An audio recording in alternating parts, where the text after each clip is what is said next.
Assalamualaikum warahmatullahi wabarakatuh. Mari kita mulai. Bismillahirrahmanirrahim. Ada pertanyaan dari brosur hari ini? Ada beberapa pertanyaan dari brosur di halaman 3 masuk ke 4 surat Al-Mumtahanah ayat 1 sampai 3. A'udzu billahi minasyaitonir rajim.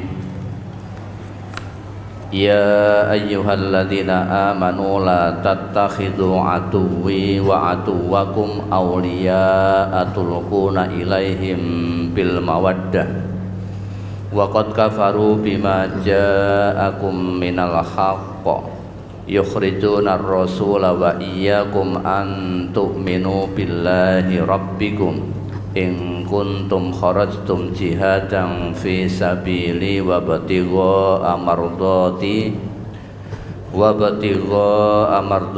tusirruna ilaihim bil mawaddati wa ana a'lamu bima akhfaytum wa ma a'lantum wa may yaf'alhu minkum faqad dhalla sawa'as sabil. Yaskhafukum yakunu lakum a'da'a wa yabsutu ilaikum aydiyahum wa alsinatahum bis-su'i wa waddu law takfurun lan tanfa'akum arhamukum wala auladukum yaumal qiyamah yafsilu bainakum wallahu bima ta'maluna basir. Wahai orang-orang yang beriman, janganlah kamu menjadikan musuhku dan musuhmu sebagai teman setia. Kamu sampaikan kepada mereka hal-hal yang seharusnya dirahasiakan karena rasa kasih sayang kamu kepada mereka, padahal mereka telah mengingkari kebenaran yang datang kepadamu. Mereka mengusir Rasul dan kamu dari Mekah karena kamu beriman kepada Allah Tuhanmu. Jika kamu keluar untuk berjihad pada jalanku dan mencari keridhoanku, janganlah kamu berbuat demikian. Kamu memberitahukan secara rahasia hal-hal yang seharusnya dirahasiakan kepada mereka karena rasa kasih sayang. Aku lebih tahu tentang apa yang kamu sembunyikan dan apa yang kamu nyatakan. Siapa di antara kamu yang melakukannya sungguh telah tersesat dari jalan yang lurus.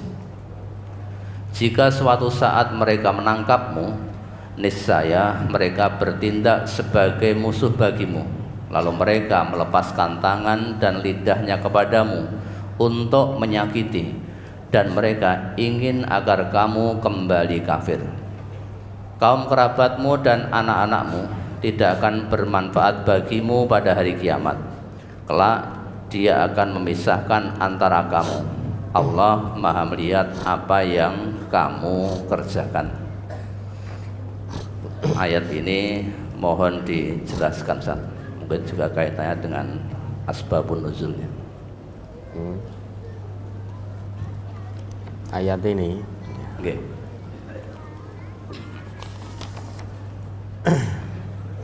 Di sini Allah menyeru pada semua hambanya yang telah ngaku beriman. Dan mukhatabnya itu khusus orang-orang yang beriman. Ya ayyuhalladzina amanu. Berarti termasuk kita kalau masih ngaku iman. Hei orang-orang yang beriman, la tattakhidhu aduwwi wa aduwakum. Janganlah kamu mengambil musuhku dan musuhmu sebagai teman setia, sebagai penolong. Allah melarang kita menjadikan musuh-musuh Allah, yaitu orang-orang yang tidak beriman kepada Allah, sebagai sahabat karib, sebagai teman setia, meskipun mereka itu karib kerabat kita. Dulu orang-orang kafir Quraisy itu mengusir Rasulullah dan orang-orang yang beriman dari Mekah. Tapi kemudian ada orang yang hijrah bersama Nabi ini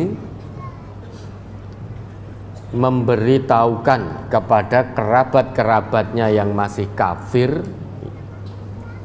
yang dulu mengusir Nabi dan mengusir orang beriman bersama Nabi, itu diberitahu oleh sebagian orang beriman yang hijrah bersama Nabi karena masih ada hubungan kekerabatan, tentang rahasia orang beriman, tentang berita-berita tentang Rasulullah.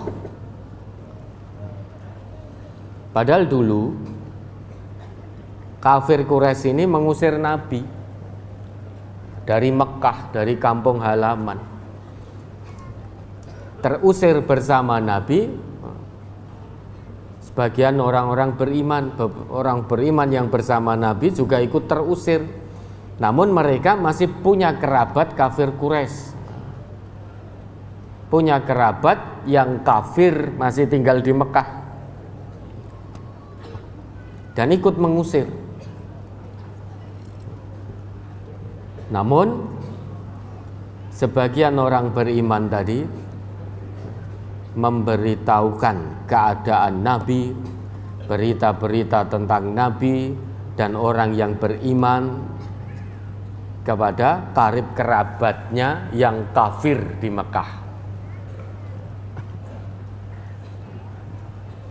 Karena rasa cinta, ada hubungan kekerabatan. Ada hubungan kekerabatan, dia membeberkan rahasia umat Islam kepada kerabatnya yang kafir. Padahal dulu kerabatnya yang kafir ini mengusir dia, mengusir Nabi. Begitu Nabi dan orang-orang yang beriman itu terusir, lah kok ada sebagian yang hijrah bersama Nabi terus memberikan berita-berita rahasia tentang umat Islam pada karib kerabatnya yang kafir. Maka dilarang oleh Allah di sini. Padahal kalau sampai orang beriman itu tertangkap oleh mereka pada waktu itu, orang kafir Quraisy itu tidak peduli yang ditangkap itu karib kerabatnya atau siapa, tidak peduli. Lah kok kita memberitahukan rahasia umat Islam, padahal kalau musuh-musuh Allah ini menangkap orang beriman tadi, meskipun itu kerabatnya, kafir Quraisy tadi tidak peduli, tetap akan memberikan siksaan demi siksaan, baik dengan lisan maupun dengan tangannya, sampai kemudian orang yang beriman itu kembali lagi menjadi kafir, baru dihentikan siksaannya. Perbuatan mereka itu seperti itu terhadap orang yang beriman. Tidak peduli, meskipun itu ada hubungan karib kerabat, persaudaraan, bahkan kandung sekalipun. Kafir Quraisy itu menangkap orang yang beriman, meskipun itu saudara kandungnya, tetap akan ditimpakan siksaan demi siksaan, sampai karib kerabatnya itu kembali lagi menjadi kafir. Wa yabsutu ilaikum aydiyahum wa alsinatahum bisu wa waddu law takfurun. Jika mereka yang kafir itu menangkapmu, mereka akan melepaskan lisan dan tangan mereka kepadamu. Artinya melakukan siksaan demi siksaan, baik dengan ucapan maupun dengan tangannya. Sampai kamu orang beriman yang tertangkap dan disiksa itu kembali menjadi kafir lagi. Kalau belum menjadi kafir lagi, maka tidak akan dihentikan siksaan itu, akan terus diberikan secara bertubi-tubi. Padahal di hadapan Allah itu hubungan kekerabatan, hubungan rahim bapak ibu dengan anak, anak dengan bapak ibunya, itu nggak bermanfaat. Pada hari kiamat nanti semuanya bertanggung jawab sendiri-sendiri. Orang tua yang kafir akan dipisahkan oleh Allah pada hari kiamat dengan anak-anaknya yang beriman. Anak-anak yang kafir akan dipisahkan oleh Allah dari orang tuanya yang beriman pada hari kiamat. Lah kok tiba-tiba diusir bersama Nabi? Yang mengusir itu hanya gara-gara masih punya hubungan kekerabatan. Sebagian orang yang telah menyatakan keimanannya memberitahu rahasia tentang Nabi, rahasia tentang umat Islam. Ayat ini turun terkait peristiwa yang melibatkan Hatib bin Abi Balta'ah, yaitu seorang sahabat Nabi. Hatib ini seorang sahabat Nabi. Ketika Nabi Muhammad hendak melakukan Fathu Makkah, pembukaan kota Makkah, kan tadi diusir Nabi dari Mekah. Setelah kuat, Nabi hendak melakukan Fathu Makkah, pembukaan kota Makkah, kembali ke kampung halaman. Hatib ini yang bersama Nabi itu mengirim surat kepada kaum Quraisy karena di situ masih ada kerabat-kerabatnya Hatib. Hatib khawatir jika kerabat-kerabatnya yang masih di Mekah itu, karena kafir ini, nanti jika betul-betul terjadi Fathu Makkah, terjadi peperangan, Hatib khawatir kerabatnya terbunuh. Karena Hatib tahu persis kekuatan umat Islam,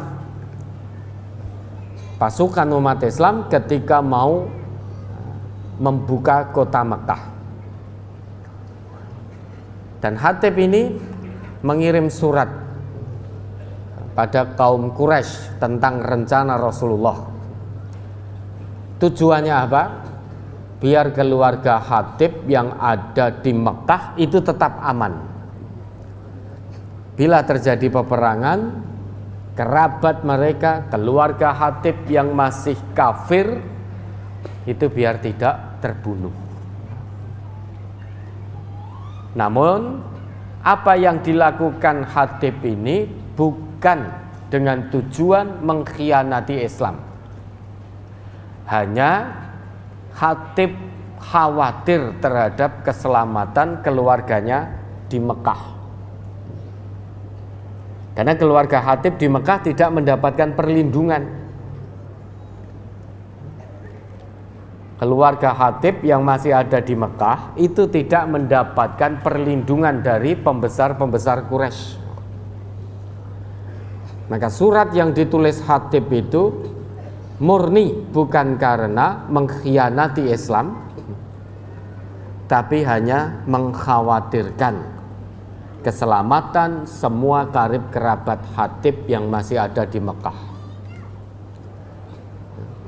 Karena keluarga Hatib ini tidak mendapatkan perlindungan dari tokoh-tokoh Quraisy, dari pembesar-pembesar kafir Quraisy. Akhirnya surat yang Hatib kirimkan itu diketahui oleh Nabi berdasarkan wahyu, adanya ayat yang turun. Sesudah itu Rasulullah dawuh memerintahkan Ali bin Abi Thalib dan beberapa sahabat lainnya untuk mengambil surat tersebut dari seorang wanita yang membawa surat itu menuju Mekah. Surat itu oleh Hatib diberikan pada seorang wanita untuk kemudian dikirimkan ke Mekah.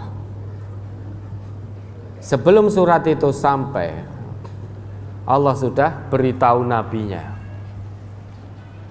Lantas Nabi memerintahkan dawuh pada Ali bin Abi Thalib beserta beberapa sahabat lainnya mengambil surat dari wanita tersebut. Kemudian sesudah itu Hatib dipanggil oleh Rasulullah. Hatib bin Abi Balta'ah tadi dipanggil oleh Rasulullah. Dan Hatib mengakui perbuatannya dan menjelaskan bahwa surat yang ia kirimkan bukan untuk tujuan mengkhianati Rasulullah dan umat Islam, melainkan semata-mata ingin melindungi karib kerabatnya, melindungi keluarganya yang ada di Mekah. Setelah mendengar penjelasan dari Hatib, singkatnya Rasulullah memaafkan. Setelah Rasulullah mengetahui bahwa Hatib itu betul-betul teguh dalam keimanannya, apa yang dilakukan dengan berkirim surat pada karib kerabatnya di Mekah itu murni karena Hatib hanya ingin memastikan keselamatan karib kerabatnya ketika nanti Rasulullah bersama pasukan muslim melakukan pembukaan kota Makkah. Setelah Hatib menjelaskan dan Nabi tahu keteguhan iman Hatib, maka Nabi memaafkan. Jadi ayat ini turunnya berkaitan dengan kisah Hatib itu tadi. Dan ini berlaku umum. Meskipun ayat ini turun berkaitan dengan apa yang dilakukan Hatib bin Abi Balta'ah tadi, namun ini berlaku untuk semua orang yang beriman. Jangan kita menjadikan karib kerabat kita, keluarga kita yang kafir, tidak beriman kepada Allah sebagai sahabat setia, sebagai sahabat karib, tempat kita membeberkan rahasia-rahasia Islam dan umat Islam. Itu tidak boleh. Sekalipun mereka itu karib kerabat kita, tapi mereka tidak beriman kepada Allah. Hubungan kekerabatan, hubungan persaudaraan, hubungan kekeluargaan pada hari kiamat nanti tidak bermanfaat. Semua akan bertanggung jawab atas perbuatannya sendiri-sendiri. Orang tua yang beriman akan Allah pisahkan dari anak-anaknya yang kafir. Anak-anak yang beriman juga akan Allah pisahkan dari orang tua yang kafir. Di akhirat sudah tidak bisa saling menolong. Orang tuanya sekalipun punya keimanan, ketakwaan yang istimewa di hadapan Allah, tapi kalau anaknya mati dalam kekafiran, dalam kemusyrikan, orang tua tidak akan bisa menolong apapun. Nabi Nuh itu seorang nabi, seorang rasul. Anaknya mati dalam kekafiran. Nabi Nuh tidak bisa menolong apapun terhadap anaknya. Bahkan sekedar mengakui sebagai keluarganya saja dilarang oleh Allah. Hanya sekedar mengakui dia sebagai anaknya saja dilarang oleh Allah. Ya Nuh, innahu laisa min ahlik. Wahai Nuh, dia itu bukan keluargamu. Dia itu bukan anakmu. Karena anaknya Nabi Nuh memilih jalan kekafiran. Kalau ada orang tua yang beriman, anaknya kafir, ternyata di mata Allah kita tidak boleh mengakui dia sebagai anak. Allah yang melarang, innahu laisa min ahlik. Dia itu bukan keluargamu, dia bukan anakmu. Pada hari kiamat nanti sudah terputus semua hubungan kekerabatan. Orang tua yang beriman tidak bisa menolong anaknya yang kafir. Anak yang kafir tidak bisa menolong orang tuanya yang anak yang beriman tidak bisa menolong orang tuanya yang kafir.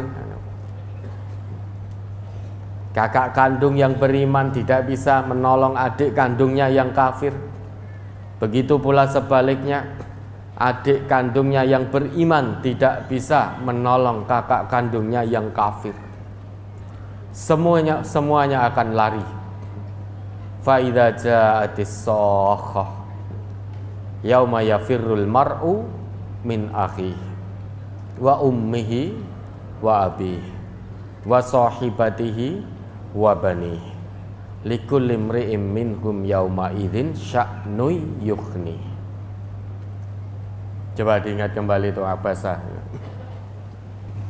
Surat Abasa nomor surat 80 ayat 34 sampai 37. Yauma yafirrul mar'u min akhihi wa ummihi wa abihi wa sahibatihi wa banihi likulli imri'in minhum yauma idzin sya'nu yughni. Pada hari ketika manusia lari dari saudaranya, dari ibu dan bapaknya, dari istri dan anak-anaknya, setiap orang dari mereka pada hari itu mempunyai urusan yang cukup menyibukkannya. Fa idza ja'atis shakhah, apabila datang suara yang memekakkan telinga, maksudnya hari kiamat. Jika sudah terjadi huru hara hari kiamat, pada hari itu seseorang akan lari dari saudaranya, tidak peduli lagi dengan saudara-saudaranya.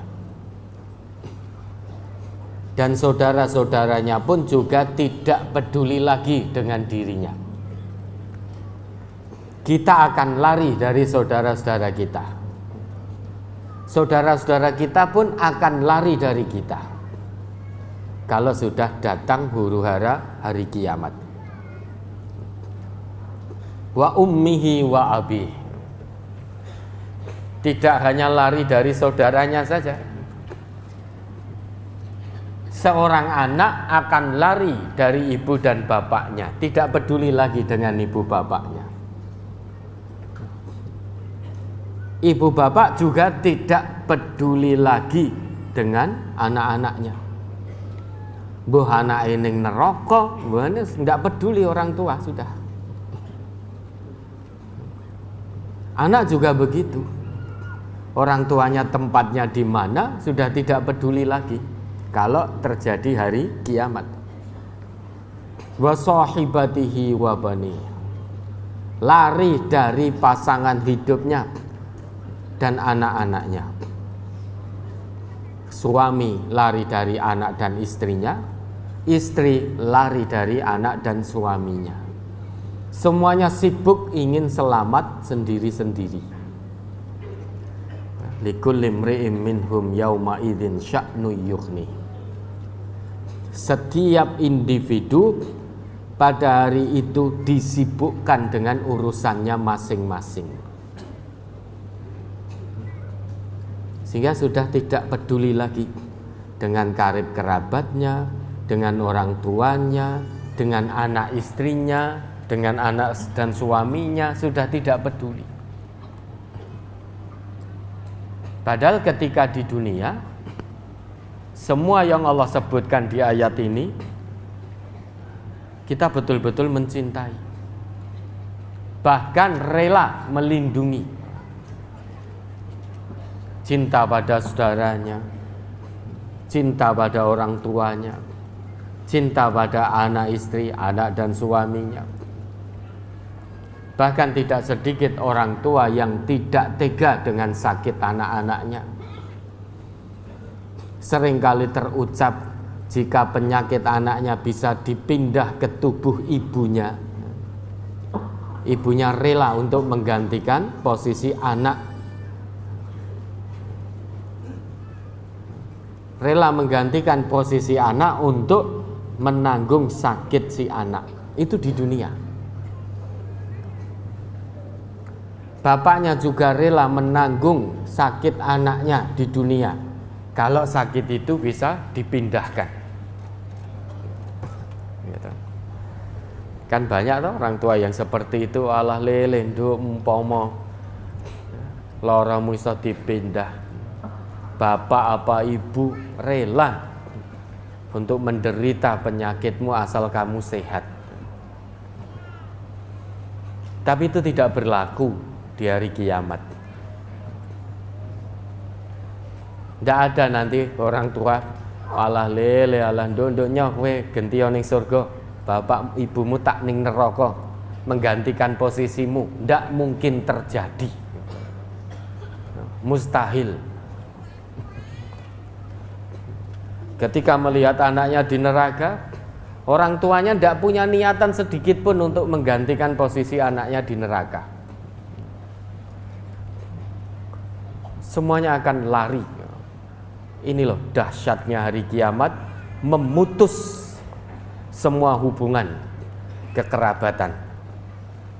Semua hubungan yang pernah terjalin dalam kehidupan dunia terputus oleh dahsyatnya hari kiamat.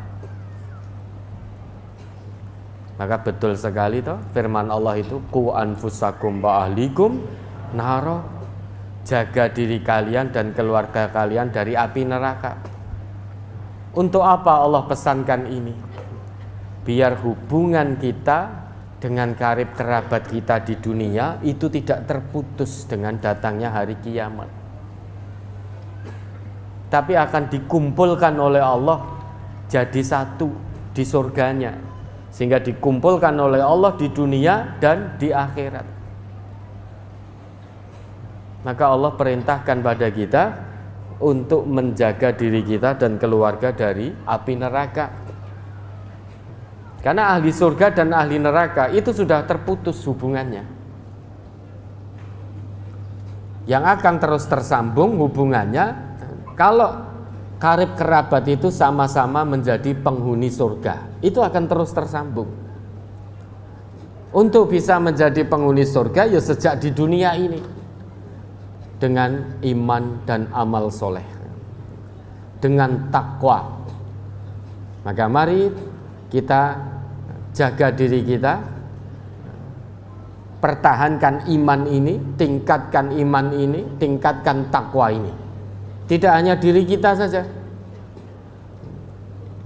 kita ajak keluarga kita untuk terus mempertahankan dan meningkatkan keimanan serta ketakwaan kepada Allah.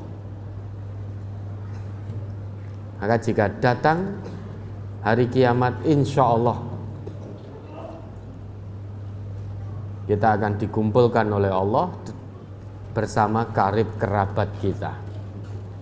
Tapi kalau di dunia ini sebuah keluarga ada yang beriman dan ada yang kafir, akan terputus hubungan kekeluargaannya pada hari kiamat nanti. Yang beriman, bertakwa akan masuk surganya Allah, yang kafir diseret ke neraka, disiksa di situ. Hubungan terputus. Tidak ada lagi hubungan orang tua dengan anak, anak dengan orang tua, saudara kandung, itu sudah tidak ada hubungan lagi. Ya, ada lagi. Halaman 4 masuk ke 5 surat An-Nisa ya 107 108. Wala tujadil 'anil ladzina yakhtanuna anfusahum innallaha la yuhibbu man kana khawanan asima. yastakhfuna minan nasi wa la yastakhfuna minallah wa huwa ma'ahum idh yubayyituna ma la yardha minal qaul wa kana Allahu bima ya'maluna mukhita.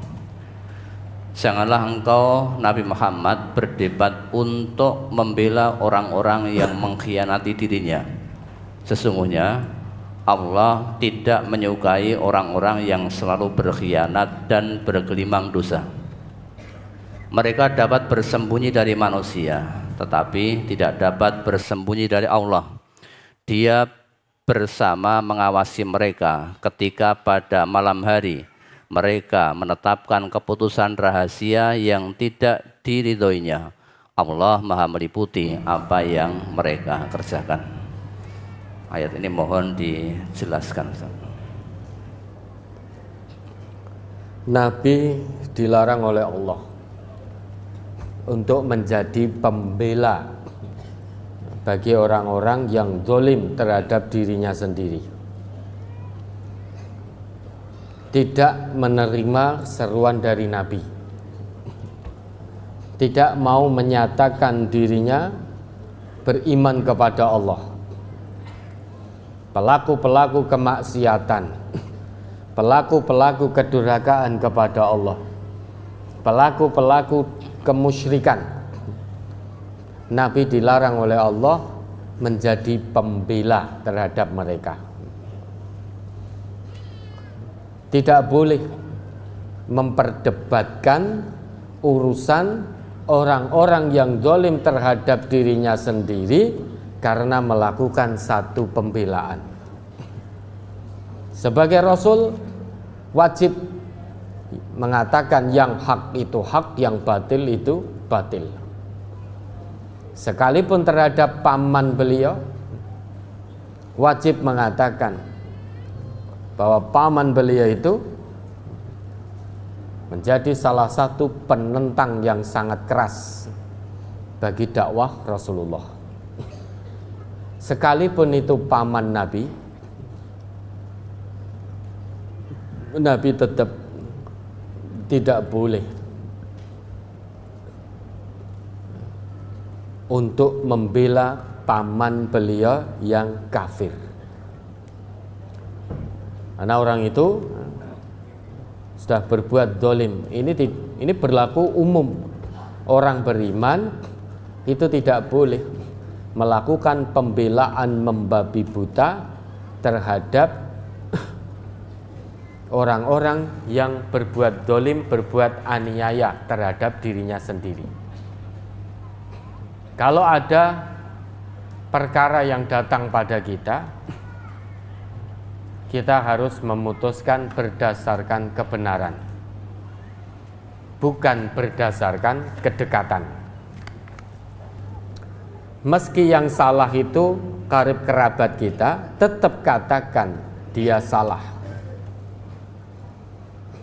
Karena kewajiban orang beriman itu memutuskan perkara berdasar kebenaran, bukan berdasar kekerabatan, bukan berdasar kedekatan.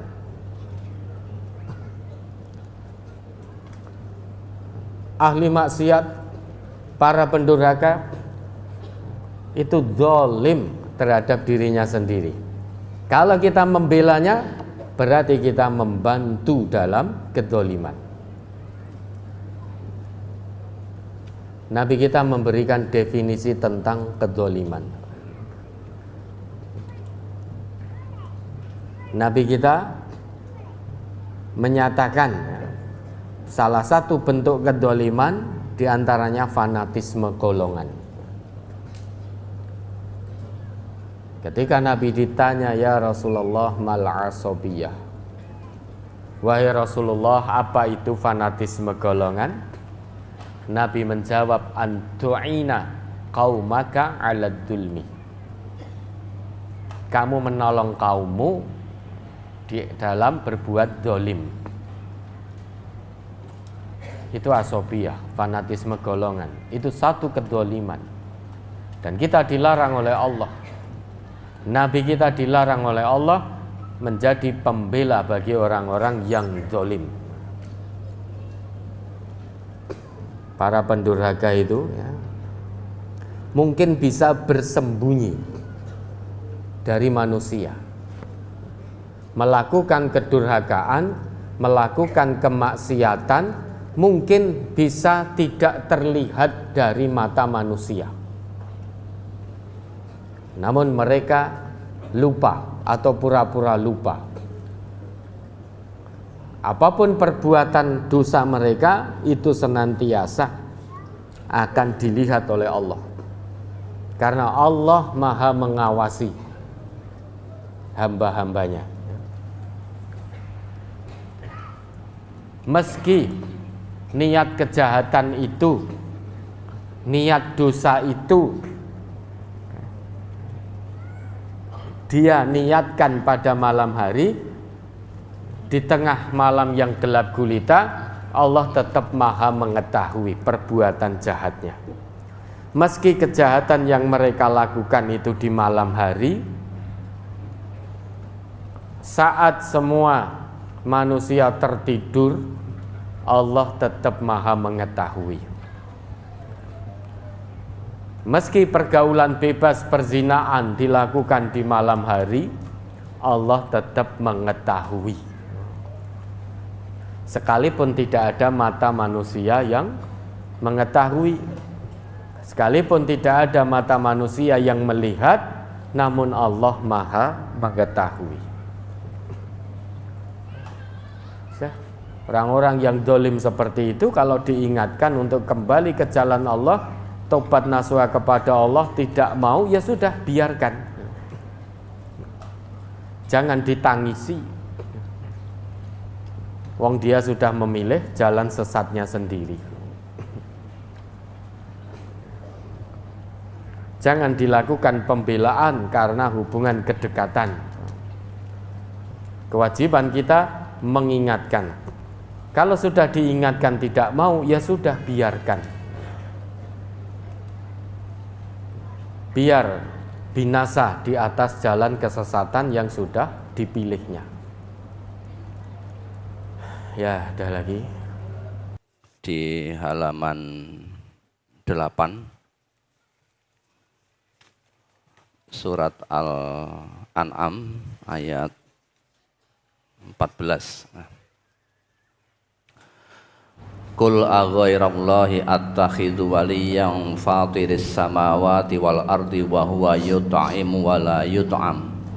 Qul inni umirtu an akuna awwala man aslama wa la takunanna minal musyrikin. Katakanlah, apakah akan aku jadikan pelindung selain dari Allah yang menjadikan langit dan bumi, padahal Dia memberi makan dan tidak diberi makan? Katakanlah, sesungguhnya aku diperintah supaya aku menjadi orang yang pertama sekali berserah diri kepada Allah, dan janganlah sekali-kali kamu masuk golongan orang-orang musyrik. Pertanyaan, sesungguhnya aku diperintahkan supaya aku menjadi orang yang pertama sekali berserah diri kepada Allah. Ini yang dimaksud siapa Ustadz yang pertama kali berserah diri tadi? Nabi.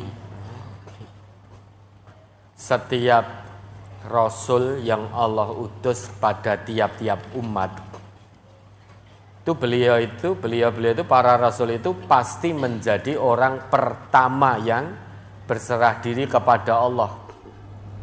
Tidak mungkin umatnya dulu yang berserah diri kepada Allah, baru kemudian Rasulnya, itu tidak mungkin. Tiap-tiap umat itu Allah sudah utus Rasulnya di tiap-tiap umat. Nah, setiap Rasul yang Allah utus pada tiap-tiap umat itu pasti menjadi orang yang pertama kali berserah diri kepada Allah sebelum umat yang dia seru, umat yang beliau seru. Maka Nabi Muhammad di sini menjadi orang yang pertama kali berserah diri kepada Allah sebelum umat beliau. Begitu pula Nabi Musa. menjadi yang pertama kali berserah diri kepada Allah sebelum kaumnya. Dan begitu pula dengan para nabi dan para rasul. Ya, terus orang yang ma'rifatullah itu yang bagaimana Ustadz? Kemudian apa ciri-cirinya dan bagaimana untuk menggapai derajat ma'rifatullah? Orang yang mengenal Allah itu, ya, itu orang yang dekat kepada Allah, tunduk patuh kepada Allah, tidak berkhianat kepada Allah, istiqomah menjalankan perintah Allah, istiqomah pula menjauhi larangan Allah. Itu orang yang mengenal Allah, tidak mempersekutukan Allah dengan sesuatu apapun, baik dengan alihah yang dipertuhankan seperti pohon, matahari, jimat-jimat dan lain sebagainya,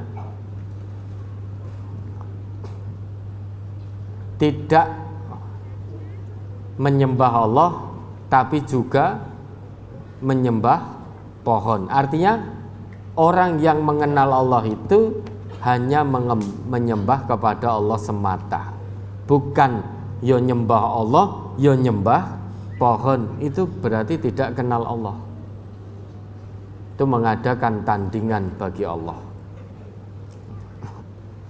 Orang yang mengenal Allah itu dia tahu bahwa saya hidup di dunia ini karena Allah. Yang menciptakan saya Allah, yang memberi nyawa saya itu juga Allah, yang menjamin rezeki saya juga Allah, yang memberi makan minum saya itu juga Allah. Sehingga sudah seharusnya saya mengikuti aturan hidup dari Allah. Orang yang ma'rifatullah itu paham untuk apa dia hidup di dunia ini, kenapa harus hidup di dunia, untuk siapa dia hidup di dunia, kemana sesudah selesai hidup dunianya. Dia paham tentang itu, sehingga hidupnya bukan hanya sebatas hidup, betul-betul mengetahui makna dari kehidupan yang Allah amanahkan. Kalau hidup hanya sekedar hidup, binatang juga hidup, orang kafir juga hidup, orang musyrik juga hidup, orang munafik juga hidup. Tapi orang yang mengenal Allah, dia tahu makna kehidupan. Dia juga tahu kenapa harus hidup di dunia. Dia juga tahu bagaimana menjalani kehidupan di dunia. Dia juga tahu untuk siapa hidupnya yang hanya satu kali di dunia ini. Dan dia juga tahu kemana sesudah selesai kehidupannya, kehidupan dunianya, kemana tempat kembalinya. Itu orang yang mengenal Allah. Orang yang kenal Allah itu tahu bahwa Allah ciptakan kehidupan ini itu untuk menguji hambanya. Kalau kita ditanya mahiyal hayat, apa itu hidup, apa itu kehidupan, orang yang mengenal Allah tahu jawabannya, bahwa kehidupan itu sebagaimana yang disebutkan oleh Allah, alladzi khalaqal mauta wal hayata liyabluwakum ayyukum ahsanu amala. Yang namanya kehidupan dunia ini itu sebagai bentuk ujian. Sehingga kehidupan ini adalah ujian. Orang yang mengenal Allah, dia tahu bagaimana harus lulus dalam ujian ini. Dia tahu jawabannya. Untuk bisa lulus dari ujian ini harus beramal soleh, liyabluwakum ayyukum ahsanu amala. Orang yang hidup di dunia tanpa amal soleh, tanpa iman, tanpa amal soleh, itu sejatinya dia tidak paham arti kehidupan ini. Terus kemudian, kenapa harus hidup di dunia? Kok tidak langsung di akhirat? Untuk naik kelas itu kan harus melewati ujian. Begitu pula, kenapa kita harus hidup dulu di dunia? Orang yang mengenal Allah, dia tahu karena akan ada kehidupan yang abadi. Dalam menjalani kehidupan yang abadi itu dimulai dari kehidupan dunia. Di kehidupan yang abadi itu, bahagia atau celaka atau sengsara itu akan dimulai sejak di dunia ini. Orang yang mengenal Allah tahu kenapa harus hidup di dunia. Karena Allah mengatakan wa ma hadhil hayatud dunya illa lahwun wa la'ib. Wa inna daral akhirah lahiyal hayawan law kanu ya'lamun. Coba diingat lagi itu ayatnya. Al-Ankabut, surat Al-Ankabut nomor surat 29 ayatnya 64. Wa ma hadhil hayatud dunya illa lahwu wa la'ib wa innad daral akhirata lahiyal hayawan law kanu ya'lamun. Dan tiadalah kehidupan dunia ini melainkan sendau-gurau dan main-main, dan sesungguhnya akhirat itulah yang sebenarnya kehidupan kalau mereka mengetahui. Lah ini ya, orang yang mengenal Allah itu tahu kenapa harus hidup di dunia dulu. Karena akan ada al-hayawan, kehidupan yang sesungguhnya. Di mana itu kehidupan yang sesungguhnya? Di kampung akhirat. Tetapi banyak manusia yang tidak mengetahui. Hanya orang-orang yang mengenal Allah sajalah yang mengetahui kelak akan ada kehidupan yang sesungguhnya, kehidupan yang abadi, yaitu di kampung akhirat.